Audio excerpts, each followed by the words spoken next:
Sanibonani babukele emakhaya, siyaphinde yahlangana futhi yahlangana umhlathwazanayo igama nguSihle ongene entweni umfo kaMkhize ugubhela ugcwaba uyihlandla uma sakhanye eswini. Hayi ke namhlanje ngiphethe uMadlala, ngiphethe inkuzimalanga inkuzimalanga kaHerod, inkuzimalanga ye-SMS angazi ngizoba ngithini kodwa lo muntu usasemusha nje mengisi ngiyambheka la endimeni. Mhlawumbe amehlami hayi uzongitshela Madlala asikwamukele ohlelweni kwi-podcast affirmation igama sikamla sizoba nalo lizoshisa lisibhe thula nje nozozo ngoba le show izo attracta abantu abakhulu abaningi njengoba sekuqalile nje kwafika oMadlala kwafika noma ilobhunzi awusithatha usibeke ubani ukanjani ngibingelele bafowethu mabingelele bonke uMadlala lokhulumayo wengoma ethi nangu Herod ngiqale nge-SMS bayayazi abaningi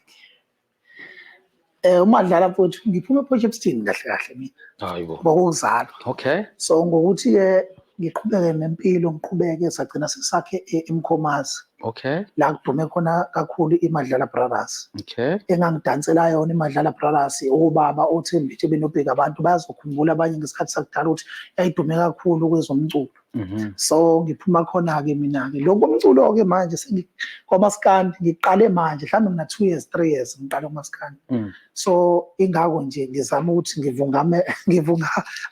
uvunganye ngempela mangabe sengifikile because into eseyintsha kumina kodwa ifike ngelinye igalelo mhlambe ke kuya nanokuthi mawufika emculweni usebenze nobani awumananga nje waqhamuka wayisebenzela uwedwa ukudonsa abanye abantu ethuzane kuyasiza mhlambe kwenza ukuthi ikona lokho kwenza ukuthi abantu babone ukuthi sengifikile yes okay mina ngangitshela ukuthi mhlambe umculo nje into oyithandayo ngoba ekhaya kwakunaMadlala Brothers ngoba ngathola ngomunye umfowethu hawu uMadlala umasane washaya ama-hit iMadlala Brothers ukukhumbuzisa abantu abangazi ukuthi kwakuyiqembu lani wena wawenzani lo ngoba uyasho ukuthi wawukade ukulowo iMadlala Brothers kwakuyiqembu lombhaqanga okay kwakufika kubiso Brothers bese uMadlala Brothers so babe kanje kwakuhamba kanjalo nje kwakuyokuyiwa stage sihamba yonke indawo kufika ubiso Brothers bese uMadlala Brothers so bazokhumbula abaningi yayicula umbhaqanga kudanswa bangasima nje bakusima manje mina kuMaskandi so kwakuyiqembu lalidume kakhulu iMadlala Brothers lisekhona iqembu leMadlala Brothers sisazolivusa because sikhona ke samadoda ngaleso sikhathi wena wenzani kuMadlala ngidansa mina nje hayi mina phela ngidansa bonakale ngimpofu lapha ungangitshela wena ushaya isipansulo ngidansa impela lapha nayi ngidansa abaningi bazokhumbula nje kuma video ohamba duduzile ohamba khathazile ngidansa but ngaleso sikhathi udansa wenza yonke lento akufiki ngelanga mhlambe uzo-release umusic wakho engakafiki nje lonto emqondweni hayi kwangakafiki ngoba ngangiyithanda yonke imculo Maskandi ngangithanda kakhulu Maskandi ngoba sazibuye siqondane sihambe nophuze ekhemesi kube mnandi nje ngibona ukuthi hayi lento ngiyayithanda kodwa kwasho ukuthi sisesikoleni kuleso sikhathi so ungasho mhlawumbe ukuthi ophuze ekhemesi abanye abantu abakwenza ukuthi waba nothando lomculo Maskandi kakhulu kakhulu yazi zazingekho into amafoni sazibalalela radio sijabule masizo bidlala radio kusho babhodloza lapha bethi hey phuza mfana asasijabula kodwa nje futhi hayi umculo Maskandi ngifike kuona nje kade ngawuthanda kahle kodwa ngina 3 years ngifikile yini ke manje esithi ke nguMadlala angirelease ke umculo manje yonke leminyaka ukade ungawuthinti umculo kaMaskandi kodwa uthanda njengoba uveza nje ukuthi ukhule ngawo yabona mangabe into segazini futhi ukhule ngayo into yomculo iyathandeka ngaso sonke isikhathi nanokuthi ke okunye mangabe ukuthi ufuna ukusiza abanye abantu obonayo endimini yaMaskandi ukuthi kunezingane ezincane ezifuna ukungena kuMaskandi kodwa ziyeke ikona zingasebenzi uqale wenze nawe into ukuze ubone ukuthi ububi nobuhle bayo bukuphi so kahle njengoba ngikula kuMaskandi mina ngikhona kuMaskandi ingoma zimnandi ziyadlala kodwa kahle angihleli kuningi ngisafuna ukufunda khona kuMaskandi nengibona kubona futhi ukuthi abaningi bacindezelekile khona mbukeli ngiphinde ukukhumbuzisa igama nguSihle ongene entweni eMkhize kanti la ngihlezi noMadlala umculo kaMaskandi akawushayiwe mame ubuya ngoba eseyolala Okay, usahlala eMkhomazi ngoba ukhemisi asahlali khona uya ngokuvakasha ngagoqa nje. Ngihlala khona nje imizi ithe kancane ngihlala noma imuphi umuzi wami osawukhona. Okay. Uthe ngisondele eduze wawo ngihlala kuwo. Kusho ukuthi usinikeza isithombe embukele ekhaya ukuthi hayi u-right unemizi emininganyana usho njalo kahle usho njalo. Hayi kona angikho right ngalo ndlela kodwa kona kuyaphileka. Kuyaphileka ngenentweni emculweni kuyaphileka kakhulu. Okay. Ungena-ke emculweni kulo 3 years ukhuluma ngawo 3 years or 2 years ungena wenzani nobani kuphi? Yabona ungena emculweni angithi mawenza into kufanele uqale wenze i-research uthole ukuthi umuntu ubani ozomsondeza eduze kwakho uzokusiza ngani. Emculweni uMaskandi ngilande umbuzeni esigingcini ngalanda uphuze Khamas ngalanda Mayelobhoni kuMagbekhazi. Okay. Ngashaya ihit ya SMS ingoma ethi nayi lento i-SMS yakho ngayicula iyona engaziwe ngayo kakhulu ke bangirecognize abantu ukuthi na TikTok ngibonile lapha ku TikTok ukuthi yathi ifika nje yabe ikhuphuka kusho ukuthi kuyasho ukuthi ngisebenze nabantu abasemkhatshukufu uphuza Khamas umuzeni naMayelobhoni. So ngabe sengiyabuya ke manje sengizokhipha le ngoma entsha le ethi Herod okuyona seyishaye 1 million iyaphezulu manje ku 1.4 million iyakhuphuka abantu bayayazi abanye bebengazi buke lama millions niyazi ukhunya ama millions kuMaskandi into engaziwa ngaphambilini kashithi kudle plating no yethi nangu Herod yamfuna umntwana baleka Josepha bayayazi abaningi cha ngikhuphuka nayo kaMayelobhoni futhi lapho ukhuphuka nayo Mayelobhoni. Ngike ngahlala naMayelobhoni achaza ukuthi abantu abaningi abakhulumayo abakhuluma phela bayikhuluma khona ngoba nina nihlobene. Ungaqinisekisa lokho ukuthi nihlobene ngoba omunye uzothi ngeke uMadlala mhleze ngibone ehamba nezintombi ezinhle ngeke uyashaya laphana. Awushayi lapha ngasekhaya lezi mina nginonkosikazi.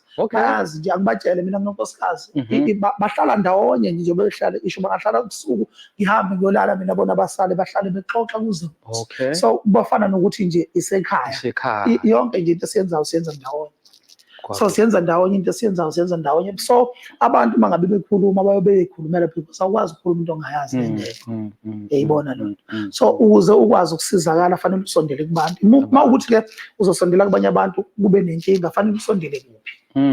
Eyibona lento ngisho. So lento iyafana nalento eyenzekayo emculweni uthola ukuthi izingane ezincane zicindezelekile emculweni ukuthi zikwazi ukusizakala because azitholi platform right yokwazi ukuthi basizakala. Abahleli bemicimbi abantu bakumasipala abakwazi ukuvezela abaculi ukuthi makuze ube nomcimbi fanele ube ulethe ini iproposal yakho fanele ibe nani ukuze ukwazi ukuthi usizakale. Siyohlezi izingane ziloke zifuna abantu abahlela imicimbi ziloke zingaphansi kwabo becela ukuthi bacela ukuqashwa kanti lento ivulelekile. Okay, sizofika lapho ngoba ngiyazi ukuthi lelo daba lithinta abantu abaningi even nombukeli osekhaya ongumculi usezwile ukuthi hayi inkinga zikhona kodwa sizofika lapho. Okwamanje ngifisa ukuthi mhlambe sibheke uhambo lwakho ukusuka la usuka khona uzofika lana mhlambe ungena e-studio ungenile ushilo uhambe usensana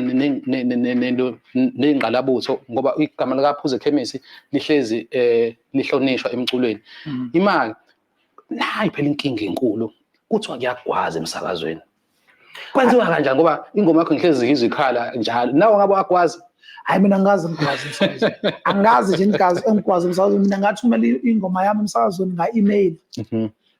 Angizwanga futhi nokuthi sidlala ngezwe ngabanje ukuthi ingoma yami iyadlala. Ungayisho. So ingoma mayimnandi beyilalelile ngoba bayalalela phela before bayidlala kusho ukuthi bazoyidlala ingoma yakho. Ayikho lento ukuthi uyakwazi. Uyangifakazela nami ngihlezi ngibatshela ukuthi hayi kusho ukuthi ukwazi uthandayo. Mbukeli kusho ukuthi ukwazi uthandayo angazi kodwa uyayisho. Ngoba nawe ngike ngayizwa ingoma yakho eyidlala endaweni ngikhumbula ukuthi wakwazi. Ungayisho lento mina ngikwazi mina ngingena e-studio mina ngishaya ingoma. Iyona into efunekayo le. Kodwa ke isho ayikho ngami ngawe. Ake siqhubeke Madlala. Izenzeka izinto wangena e-studio wayishaya ihit mhlambe njengomuntu obusuwazi umculo nakuba ubungekho behind the mic. Yini othi usuyifundile nje kulo 3 years noma kulo 2 years usahubuluza la? Angifunda ukuthi mina abaculi banomona. Abaculi mawenza kahle nje kwabanye abantu abenza into efana nawo bazoba nomona. Kodwa uma ungenza into wrong, bayothatha amavidiyo bashuthe. Kodwa uma wenza kahle, umculo akafuni ukuphumelelisa omunye umculo. Imaka ukuchaze lo mona ngoba sinesikhathi vese omunye uzoyibuza ukuthi mhlawumbe umonozela ngokuthi ingoma yakho uyizwa iyadlala eradio noma umonozela ukuthi abantu bayayijabulela ngoba phela umona usuke esweni umuphi lo mona okhuluma ngawo. Yini enza ukuthi mangabe kufanele uyoqashwa kwenye indawo noma kukhona obuzayo ukuthi kule festival obani engabafaka kube khona abantu ongabatsheli ukuthi kufanele baye khona noma ubatshele ukuthi nanga umcimbi ukuthiwa kudingeka ama-artist afanele aye khona uzwe sewuzwa ngabanye abantu ukuthi wawukade ufuneka khona kodwa awukutholanga ithuba because umuntu wayengenayo inamba yakho wakufanele akufona wakufuna wangakuthola kodwa bona laba basuke bekhona mhlawumbe emcimbini ngaleso sikhathi. So kuwumona lokhu kwenza ukuthi omunye umuntu angaphumeleli ngoba kusho ukuthi uyibona ukuthi wena kanti fanele bakhumbule into eyodwa. Uyazi ukuthi ngalesikhathi uvalelekile manje. Yazi umuntu ovaleleke manje. uNkulunkulu awumazi ukuthi umhlelelani because ikusasa ngavuleleka izinto zakhe zibe right. Fanele ukhumbule ukuthi ngesikhathi uvalelekile mangamumsondeza eduzane mhlambe lo muntu yena ongasukumisa kusasa.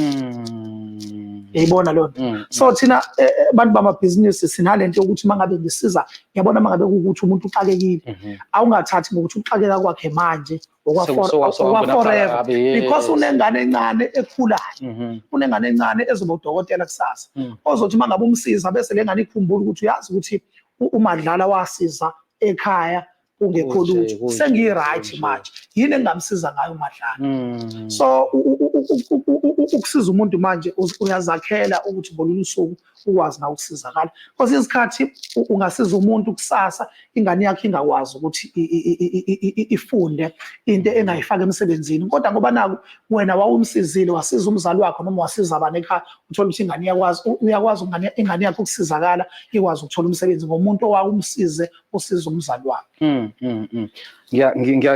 Ngiyajabula ukuzwa amazwi anjenganalawo ngikholwa ukuthi mhlambe nawe Madlala uya preaching into nawe oyenzayo ukhuluma into oyenzayo uyabasiza nawe abantu kakhulu. Mina nje ngiyakholela ukuthi umuntu asizakale ngoba ngingasizakala namhlanje angasizakala namhlanje kusasa fanele ngisizakale mina kuyena ngoba kubona akuyona imali esiza umuntu ukuphila nanokuthi ngesikhathi umsiza manje kusasa nawe uzoba nenkinga ezodinga omunye umuntu noma ngaseyena kodwa ngoba uNkulunkulu uyakwazi ukuthi wasiza omunye umuntu akwazi ukusiza. Asingajuli kakhulu Madlala saseludo usuku ngisazoba nawe lana isikhathi eside kabi.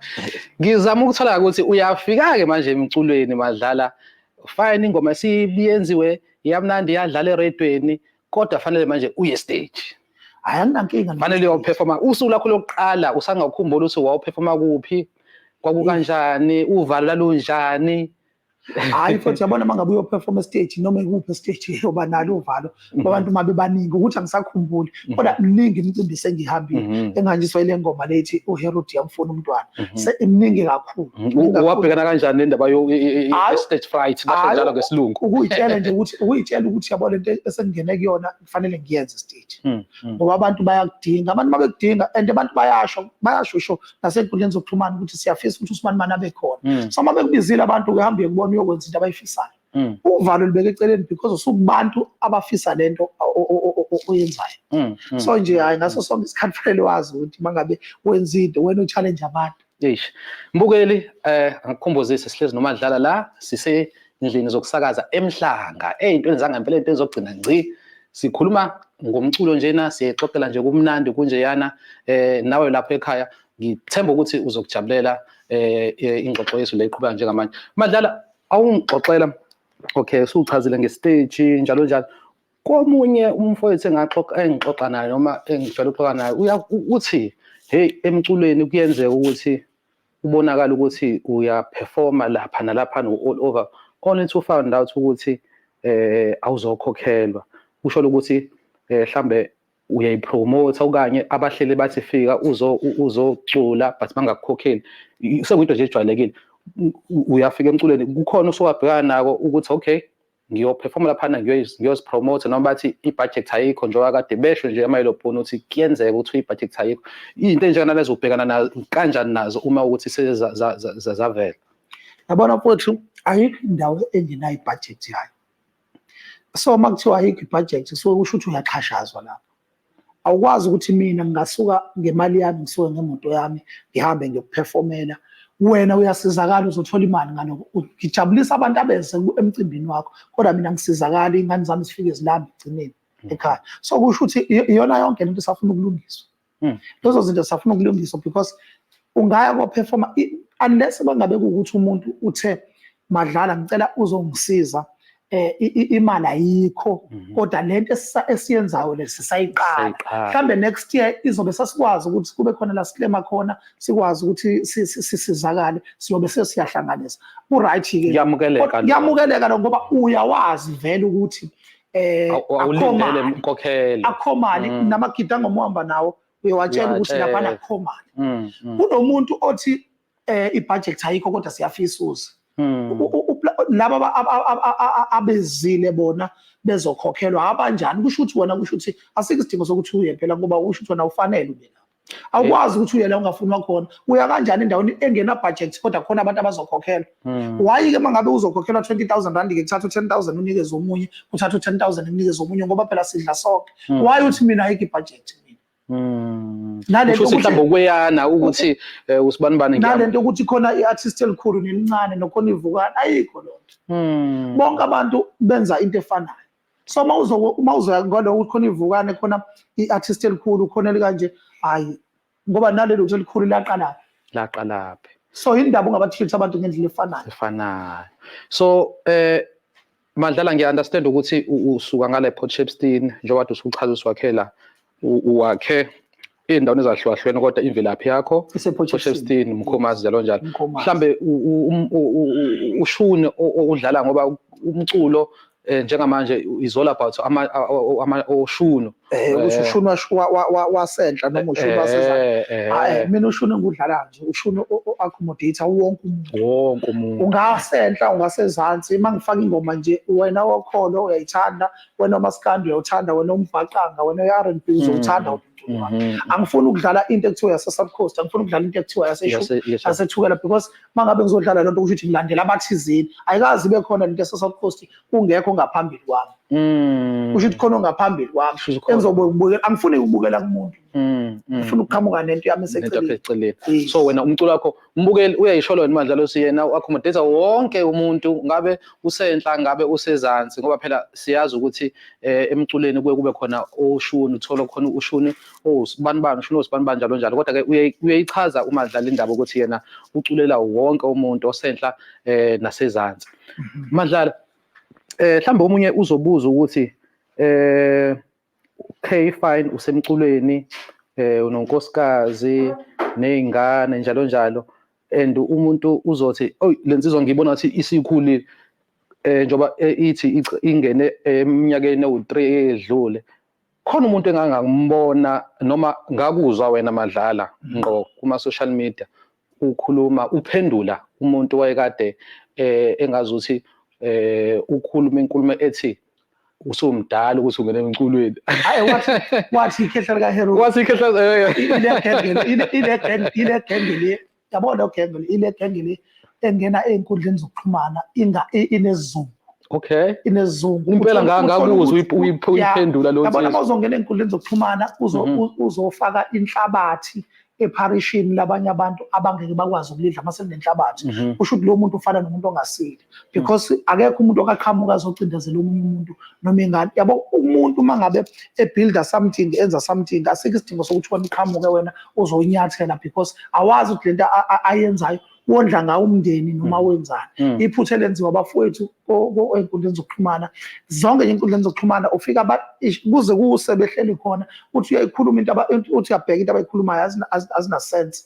Ukade usebenze kanzima wangena e-studio akhipha imali wa record umculo wakho umuntu aqhamuke sezokukhuluma nje azokhuluma into ebhedayo uyazi ukhuluma nje ungikhumbuzisa umgube naye umgube usanda kuba nenkinganyana ethayifana le-addressa elinye ibhungu futhi elanga kubo mayichaza ukuthi awukwazi ukuthi ungafaka inhlabathi eparishini lami ukhulume kabi ngomculo ngondla ngawengane awumazi uphumaphi awumazi uphumaphi so ila sekusuka sekuqhamuka khona ukuthi umuntu ukhule ekhaya elinjani, because mangabe ukuthi yabona mangabe uphumela ngaphandle sibuka wena thina bese sibona ukuthi abazali bakho banjani. Kodwa mawuzoqhamuka nje uzokhuluma into engekho right, kusho ukuthi indaba ilahleka kubazali emuva ukuthi wena ukhule kanjani. Mhlawumbe abazali bakukhulise kahle kodwa wena ingqondo yakho ayisebenzi. So sewuzozivezela ke la einkundleni zokuxhumana ukuthi ingqondo ayisebenzi. So inkundla zokuxhumana zinhle futhi zimbi, noma abantu abayisebenzisayo ababi nabahle. Inkundla zokuxhumana zenzelwe amabhizinisi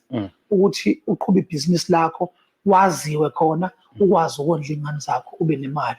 So mawuzoqhamuka khona uzokhuluma iy'ndaba ezingenamsebenzi ngeke uzosizakala, because abantu lana futhi baney'nhliziyo ezingafani nozomadlala. Uzokhuluma ngomuntu kabi la, umuntu amane ayithulele afune i-address yakho bese kuba kubi. So ngeke bafane bonke nathi, thina silungile siyayikholelwa. Yes.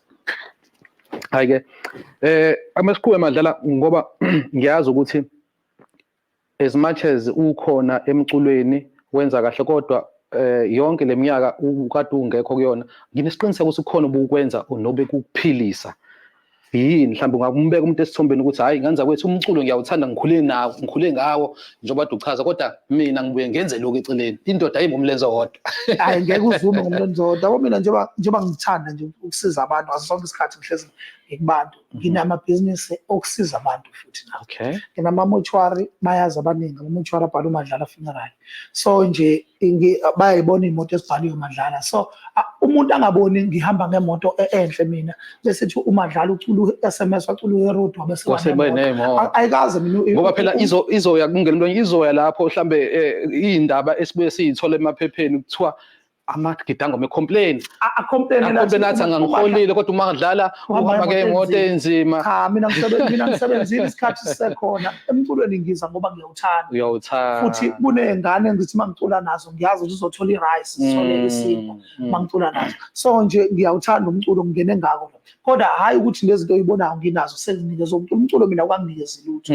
Akwanginikezi lutho, angaze ngiclaimishe isenti emculweni, because ngisafuna ukubuka ukuthi ngempela yini e-right emculweni, yini e-wrong. So nje uma ungakubona ngihambela ngemoto ubona nginento thizeni, ingoba nako kukhona amabhizinisi engiwenzayo aseceleni. Okungasho ukuthi wena mhlelo womcimbi ungangiqashi, ngoba uma uqasha uthi awuqashi mina ngoba uMadlala una-something, wenza ley'ngane engisina nazo naley'ngane ezicula nami zingakwazi ukuthola isimbo ngoba izona msebenzi eziwenzayo.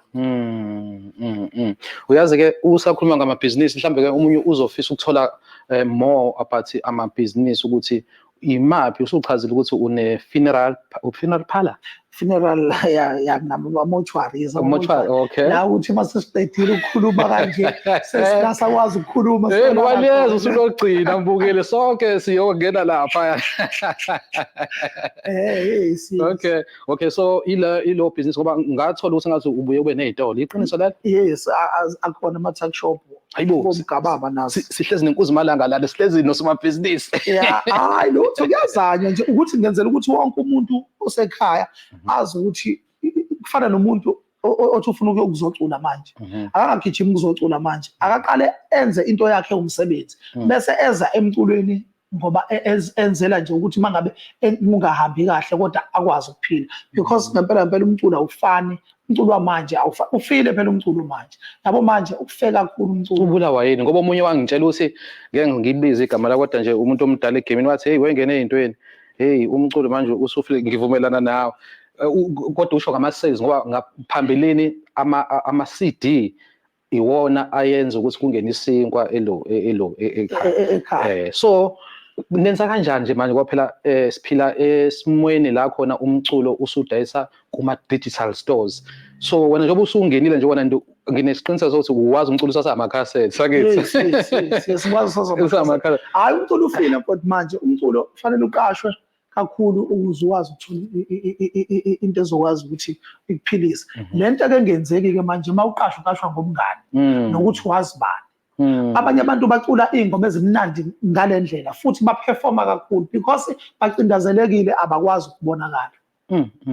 Abadedelwe nje abantu, umuntu ikhono lakhe aqhubeke nalo, aphile nalo kube right ukuze bakwazi. Uyazi ukuthi kwesinye isikhathi ngike ngayibuka ngibuka ukade interview amanye amantombazane lawa ama-yellow bone. So ngabona ukuthi ukhuluma ngabantu besifazane uthola ukuthi abantu besilisa bambalwa baningi abantu besifazane abakhona abanye abacindezelekile. Kwenza kanjani bangaphumile ngoba bengikhuluma ngokuthi bancane abantu besifazane ngoba phela sibuka emcimbini abaqasha kuyona silalela ama-radio abadlala kubona. So kwenzeka kanjani ukuthi nama-radio imicimbi bangabanikezi ukweseka bangayitholi support? Ilento esakhula ngayo kuthiwa imikhuba. Yabona umkhuba, uma ngizokuchazela ngomkhuba, kunezinto ezingadalela ukuthi zibe khona emhlabeni kodwa ezowumkhuba. Umkhuba ukuthi wona ngene ey'ntweni ngiyakwazi ukuthi uyacula bese ngikholelwa kuwena, ngikhohlwe ukuthi khona omunye umuntu okwaziyo ukuyenza lona. Na next year ngizobiza wena nangenyanga ezayo ngizobiza wena, kodwa iwumkhuba-ke lona. Because bakhona abanye abantu abangacula ngaphezu kwakho kodwa angibanakile noma abangazojabulisa ngoba mina ngikholela ukuthi khona ungene ey'ntweni. Angisayi-ke phambili because ungibona ey'ntweni noma e-right noma e-wrong sengibona mina e-right. Yazi uma ukhuluma ngale ndaba yokukholela kumuntu e-wrong e-right, umqondo wami usuthi angibuze umbuzo ngale ndaba yoqhawe lami. Yabona oqhawe lami ngathini? Abantu ababalandeli aba-wrong ngoba bathatha umculo bawenze wabo. Uqhawe lami, lento yoqhawe lami ivele ngabalandeli, ayivelanga ngomuntu osuke ecula ukuthi ufuna ukuthi abe nabantu abathi kuyiqhawe yena u-1 no-2 ibona. Mayekuthandile nje bathi uqhawe lami bakhohlwa omunye umuntu naye fanele afake isiko endlini uyacula, othola ukuthi futhi ucula ngaphezu kwalo iqhawe lakhe. Lento yoqhawe lami ungasho ukuthi iyawubulala umculo, iyawubulala umculo, iwubulele yawuqeda. Kodwa into engiyithandayo manje awukwazi ukuthi ungafika ugqoke isikibha esimbala othizeni uphinde ugqoke isikibha esimbala uphinde ugqoke isikibha esimbala uphinde ugqoke mangena mina estage uzogqoka isibhala uMadlala, makungena omunye uyasikhumula ugqoke esinye. Uyabona ukuthi sewuphethe impahla eziningi lapho, okukhombisa ukuthi abantu bayabathanda bonke abantu. Abanye abakhona endimini yomculo abafaka ingqondo ebhedayo. Wathi omunye lento yoqhawe lami ihlukanisa abaculi phakathi noma abalandeli phakathi because manje ngenxa ukuthi ngilandela uMadlala kusho omunye umuntu lento lichaza omunye umuntu kusho asekho good enough ukuthi ngimlalele noma ngimbheke stage. Uyamlimaza lo munye umuntu kanti naye uze emculweni ngoba efuna ukuthi akwazi asiza. Akekho umuntu oze emculweni ngoba efuna nje ukuthi aculele nje abukwe abantu. Wonke umuntu uze ngoba elambile ufuna imali. Kahle kufanele bakwazi ukuthi abantu mawumqasha umuntu uthi akazoperforma, akekho umuntu oza ngoba esuthi athi uzoperforma, ufuna ukusizakala. Musani ukubacindezela abantu. Bayabacindezela abantu, babaqashe babangabaniki lutho sometimes. Hayi boku-wrong lonto.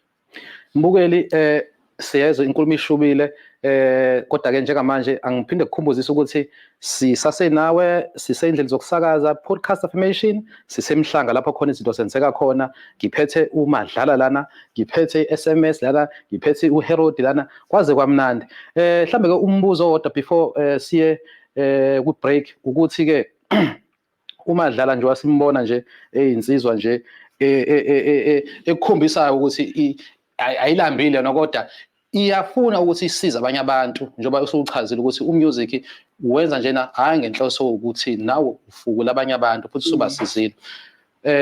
Bakhona sebesizakele ngiyazi isikhathi sesincane kodwa khona iprogress khona ubona bakhona ngibasiza ukuthi phela bayahlupha.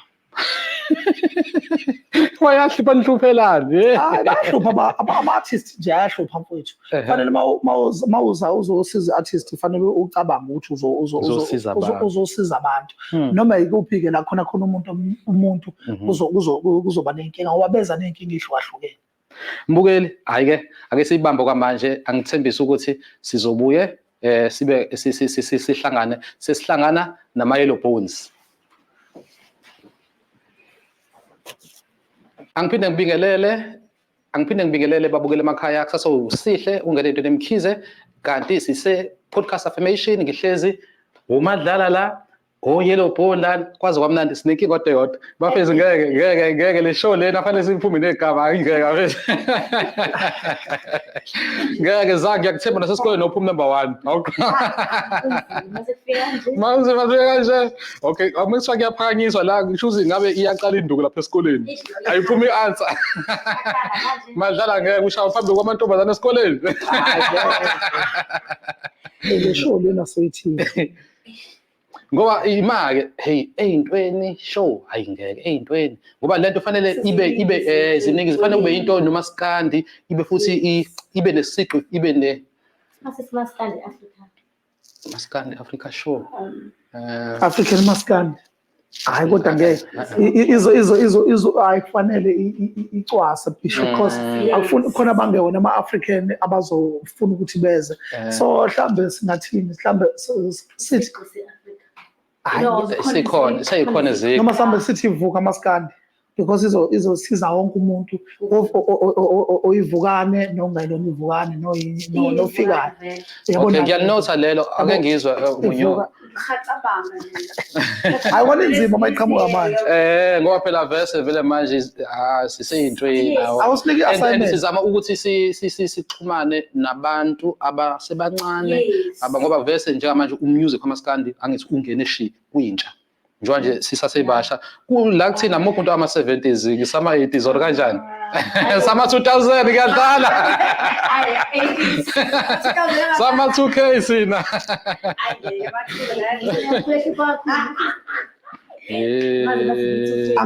angithi le show ithatha abantu abadala nabancane masisi size for all Maskandi size for all Maskandi lapho ungenza isicathulo yazi angithi size for all Maskandi yasisho ukuthi all age or young age size for all Maskandi ngiyakuzwa kodwa ngisafuna umuza udade wethu umunyula nakakho mfana nobani hayi lo sinike assignment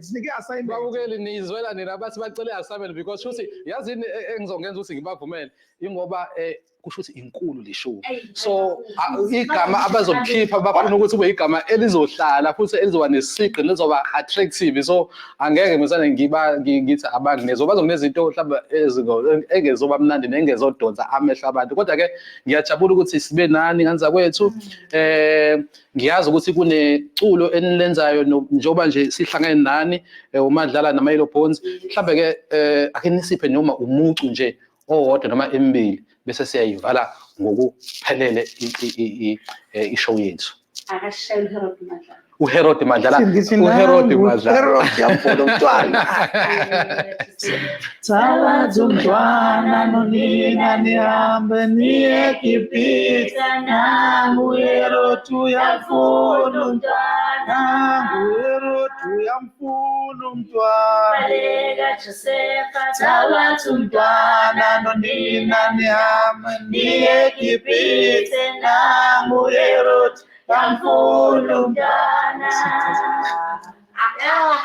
ushisa uvusa uyathi bheka ko TikTok koma Facebook iyona lokho adlalayo abaningi bayibiza ngokuthi bathi uHerod kanti igama lesihloko kahle yini uHerod kodwa uMadlala oyiculayo sebebiza wona ngoHerod abantu asithi le-African Dream Maskandi yes because lento iphuma kodwa vela nabafowethu bayazi ukuthi siyatholakala enkundleni uproducer uzonosa down lo gama ngicela unosa down African Dream Maskandi kusho ukuthi into ezimpande zethu abantu abamnyama so siyafuna ukuthi sabalala kodwa ke nabafowethu la bayabona ukuthi siyazama abangene ko online bethu athi umuntu ke hayi Madlala besithi awuthi le gama batshela ukuthi mabefuna ukukhuluma nawe ke bangene kuphi abangene ku TikTok Madlala Music ku Facebook na ku TikTok Madlala Music SA bangene basho ukuthi bacabanga na ku Facebook nje bangene ukuthi bacabangana bazokutshela so khetha nakwawe asinivaleni ngaphandle bafowethu asinivaleni ngaphandle bawethu babukele ukuthi nani ningxenye naba beyisho labona ukuthi bafisa ukuthi nani ni participate so okwento enhle kakhulu ukuthi igama lale show esikhona ukuthi ishow ezoba nkulu edle yonke amashow Hayi, kufanele nani inkulu hayi bo Qale ngabantu siqala ngegeli phezulu abanqobi. sicela ke babuke lapho balandeli bama-Yellow Bones noMadlala ake ningene ey'nkundleni zabo nibhale ukuthi ngicabanga ukuthi ibe le show ukuthi ibizwe ngaliphi igama sikwi podcast affirmation sisemhlanga ngithi umusa awande. nikhumbule njalo ukuthi le show akuyona eMaskandi kuphela isazoqhubeka isabalale baningi abantu abamabhizinisi abasazosizakala baningi so zikomitheni-ke ukuthi niyasondela kusenesikhathi ukuze iminyango ingazivaleka ingazi iminyango ivaleka Sure.